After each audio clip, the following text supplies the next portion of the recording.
Assalomu alaykum yopiq kanalimiz, yopiq guruhimiz a'zolari. Bu video hamma uchun birday juda ham muhim. Ba'zi bir aytadigan muhim, tushuntiradigan muhim narsalarim bor. Ya'ni siz Ausbildungga kelmoqchimisiz, Germaniyaga FS o'tganmi, ishgami farqi yo'q, hammaga birday muhim. Video darslarimizni, umuman darsliklarimizni birinchi fazasi tugadi. Mana hujjatlarni tayyorlash, vakansiya topish va vakansiyaga hujjatlarni topshirish. Ish uchun ham, Ausbildung uchun ham joyladik. Bugun xudo xolasa ertaga FS uchun ham joylayman. Ana endi asosiy siz tomoningizdan qilinadigan muhim ish, ya'ni ko'proq vakansiya topish va unga hujjat topshirish. Ya'ni siz O'zbekistondan turib Germaniyaga kelmoqchimisiz? Endi yaxshigina o'zingiz tomonidan harakat bo'lishi kerak. Bu guruh oldin ham aytganimdek sizga o'rgatadi. Qandaydir mo'jiza sodir qilmaydi, qandaydir bir sehr paydo bo'lmaydi, yo bitta shirq etib turib siz Germaniyada paydo qilmaydi, bu sizga o'rgatadi. Va hozir hujjatlarni tayyorlashni, rezyume yozishni, motivatsion xat yozish, vakansiya topish saytlardan va o'shanga qanaqa saytlardan topshirish, emaildan topshirish hammasini ko'rsatib o'tdim. Ana endi yengni shimarib, hujjatlarni tayyor qilib, yaxshi vakansiyalarni topib o'zingizga yoqadigan imkoniyatingizni oshirish uchun ko'p vakansiyalarga topshirishingiz kerak bo'ladi. Bundan keyingi darslar bu siz bironta joydan suhbatga yoki taklif qilinsangiz yoki qiziqish olsangiz, ana o'shanga nemislar bilan qanaqa suhbat qilish, nimalar aytish o'rgatiladi. Lekin mana shu orada hozir siz yaxshigina mehnat qilishingiz kerak bo'ladi. Nimaga? Birinchidan siz O'zbekistondan turib topshiryapsiz. Ikkinchidan nemis tilingiz, deylik nemislarnikida emas yoki hali juda ham kuchli emas. Imkoniyatingizni oshirishingiz uchun ko'proq siz vakansiyalarga topshirishingiz kerak bo'ladi. Ya'ni Germaniyada ish qidirish, Ausbildungga joy olish bu xuddi dart o'yiniga o'xshaydi. Dart degan o'yin bor, bilsanglar bundoq dumaloq bo'ladi. O'rtada 10 bo'ladi, eng katta ochko chekkaga qarab kichrayib ketadi, nayza otiladi qo'lda. Endi siz umringizda deylik o'sha dart o'yinini o'ynab ko'rmagansiz, nayza otmagansiz, qo'lingizga birdan nayzani berishdi. Sizni vazifangiz otib eng markazga 10 ochkoga tekkizish. Umringizda siz nayza otib ko'rmaganingiz uchun buni bir marta otishda tekkiza olmasligingiz ehtimolligi juda ham baland, deyarli imkonsiz. 2 marta otganingizda tegmasligi mumkin. Lekin siz uni baribir o'rtaga tekkizish uchun ko'proq urinib ko'rishingiz kerak bo'ladi. 1 marta emas, 2 marta emas, 10 marta emas, 100 marta masalan.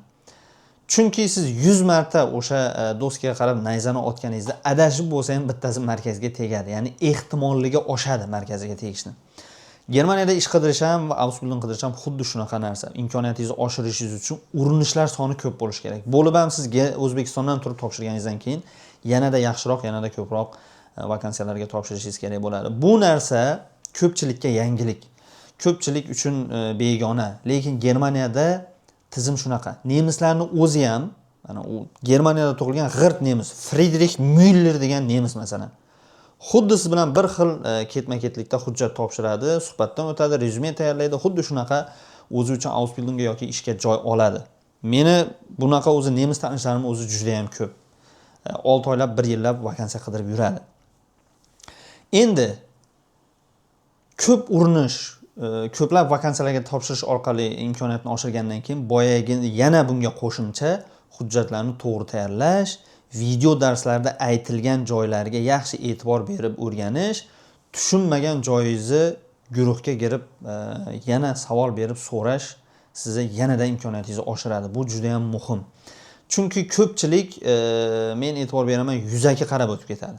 Endi bu hozir yopiq guruhimizda emas. Men bundan oldin ham ko'pchilik bilan ishlaganman. U va rezyume tayyorlasa shunchaki chala-chupa qanaqadir yozilgan qog'oz bo'lsa bo'ldi. Ya'ni rezyume bo'lsa bo'ldi deb yondashadi odatda. Yoki motivatsion xat yozishsa ham shu motivatsion xat bo'lsa bo'ldi-da deb yondashadi. Ana chin ko'ngildan yondashmaydi-da. Ana shu chin ko'ngildan yondashib, bu beverbun qilishga, hujjat topshirishga alohida vaqt ajratish kerak.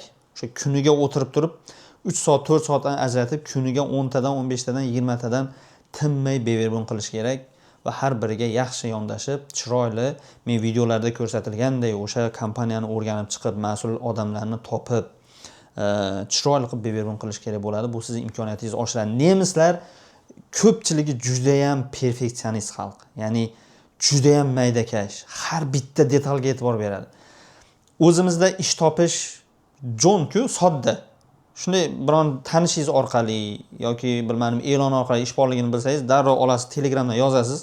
telefon qilasiz, brat ish bor ekan, nima bo'lyapti mana men yorib tashlayman, ishlayman deysiz. Chaqiradi, bitta ishlatib ko'radi yoki o'tirib suhbat qo'yadi. Uka bo'ldi, mos uchun ketdik, davay ishla. Mana senga ish bos deydi. Germaniyada unaqa emas. Germaniyada ishga kirish jarayoni boyaginday siz kompaniyani vakansiyasini topasiz, hujjatlarni tayyorlaysiz, topshirasiz. Ularga ma'qul kelganingizdan keyin ular sizga aloqaga chiqib gaplashib ko'radi. Bizni tushunchamiz bo'yicha ish beruvchi yoki ausbildung beruvchi taqdim qilayotgan odamga bir yaxshi kadr kerak, ishchi kerak.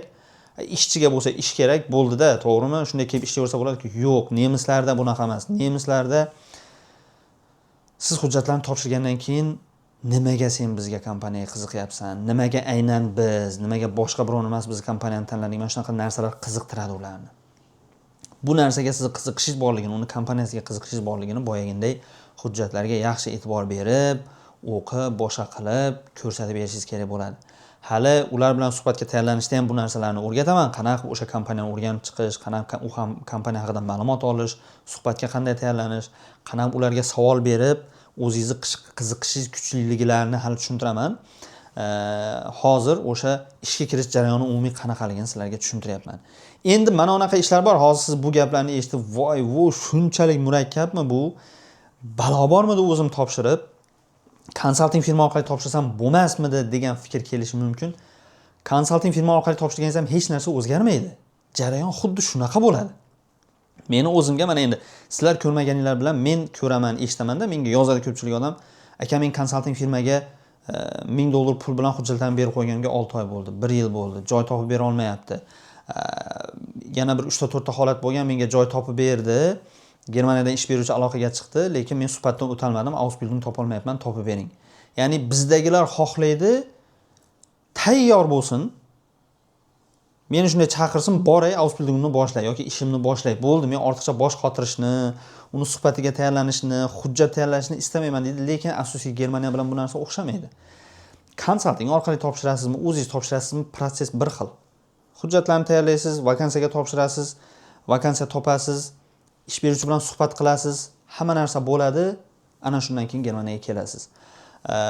Boyagi ba'zi bir endi konsalting firmalar ausbildungchilarni yoki ish topib jo'natgandir, mana unaqa bir hech kim bormayotgan, hech kim topshirmayotgan sohalar bo'ladi-da, deylik. Qishloq xo'jaligini bir qiyin ishlari, bir tunnelda ishlaydigan, yer qaziydigan, bir yoki mana tozalash ishlari bir bo'ladi-ku, gryazniy ishlar bilan shug'ullanadigan joylar bo'lishi mumkin. Unaqa paytlarda nemis ish beruvchi suhbat qilib, bosh qotirib, mazgi qotirib o'tirmasdan ikkita qo'l, ikkita oyog'i bor, yuradi, nafas oladi, odamni shu bo'ldi, olib kelmay olaveraman deyish mumkin, lekin unaqa ishga kelganingizdan keyin ishoning, 2 oyda sizni tayyor qilishadi. Dunyodan ham kechasiz, Germaniyadan ham kechasiz, boshqadan ham. Ya'ni ayniqsa mana yoshlar, siz hayotingiz endi boshlanyapti, o'zingizga yaxshi kasb o'rganmoqchi, yaxshi karyera qurmoqchi bo'lsangiz, yaxshi kasb tanlaysiz. Ana shu yaxshi kasbdan joy olish uchun endi mana shu jarayonlar bo'ladi. Boshlanishida hozir meni gaplarimdan sizga qo'rqinchli tuyulishi, qiyin tuyulishi mumkin. Yo'q. Sekin-sekin o'rganib shuncha odam qilyaptimi, siz ham qilasiz.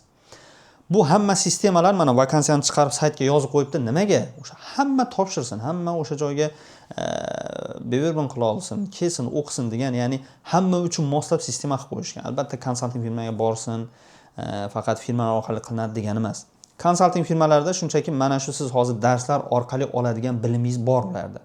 Siz bu bilimlarni mana darslar orqali olyapsiz, ko'ryapsiz, tanishyapsiz. Shuning uchun bu videoni qilyapmanki, umumiy jarayon mana shunaqaligini, faqatgina bu video darslarini ko'rib qo'yaverish kerak emas yoki shuncha endi pulni sarflab qo'shildingizda, bo'ldi qo'shilib qo'ydim, endi nimadir qachondir mo'jiza sodir bo'lib qoladi deb kutish kerak emas. Endi yaxshi belni mahkam bo'ylab, yengni shimarib ishni ham qiladigan joylari bor va buni qilishingiz kerak. Jarayon, ya'ni video orqali nimadirlarni o'rgandingiz, endi jarayon orqali ham hali o'rganasiz. O'sha vakansiyalarni analiz qilib, topshirib, qidirib, o'zingiz uchun topshirasiz, bilmadim. Uylanmoqchi bo'lgan qizingizni olib kelmoqchi bo'lsangiz, uy uchun topshirasiz, do'stingiz uchun topshirasiz, kimgadir yordam berasiz, yanada ko'proq tajriba olasiz. Bu hayot shu. Mana shunaqa davom etadi. Shuning uchun meni taxminim bo'yicha videolarni balki ba'zi birovlar oxirigacha ko'rmayapti, yaxshi o'rganmayotgan bo'lsa, ko'ringlar, o'rganinglar. Ausbildungga topshirmoqchi bo'lganlar, mana ishga hujjat topshirish videolarini ham ko'ringlar, ishga topshirayotganlar, Ausbildungga topshirayotganini ham ko'ringlar, chunki u yerda ham sizga kerak bo'lmasa ham nimadir o'rganishingiz mumkin, yangi narsa. Va boya aytganimdek, ko'p vakansiyalarga topshiringlar. Shu joyda bitta muhim narsa, vakansiyalarga topshirayotganinglar, masalan, mana saytlarga kirib ko'ryapsizlar-ku Ausbildungga. Ularni hammasi aktivni hali Ausbildungcha qidirayotgan bo'lmaslik ehtimollari bor. Mana shunaqa narsalar bor hali bu yerda. Ya'ni bitta vakansiyani ko'rib qoldinglar, unga allaqachon odam olib bo'lgan bo'lishi mumkin, lekin saytdan o'chirmagan vakansiya qolib ketgan yoki muddati o'tib ketgan, uni allaqachon vakansiyani yoki bilmadim boyagindek siz topshirgan hujjatlarni ko'rmay qolishi mumkin. Mana shunaqa, ya'ni musorga aylanib ketgan vakansiyalar ham ko'p saytlarda.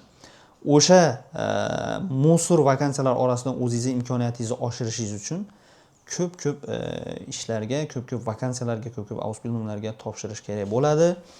Mana shunaqa tomonlari bor. U vakansiyalarning ichida keyin masalan aynan Germaniyadan odam qidirayotganlar bo'lishi mumkin. Bunaqa vaziyatlar ham ko'p bo'ladi. O'shaning uchun o'zingizning imkoniyatingizni O'zbekistondan turib topshirayotganingizni oshirishingiz uchun ko'p topshirish kerak bo'ladi. Tushunishingiz uchun aytaman, Germaniyadan turib 300 talab, 400 talab bevirbon qilishadi. Siz endi O'zbekistondasiz. Mingtalar ham qovurish kerak bo'lib qolishi mumkin ba'zan. Aytmoqchi bo'lgan narsalarim shu. Ishga jiddiy yondashinglar, o'rganishda davom etinglar. Xudo xolasa, bir kun sizlar bilan nasib Germaniyada ko'rish nasib qilsin.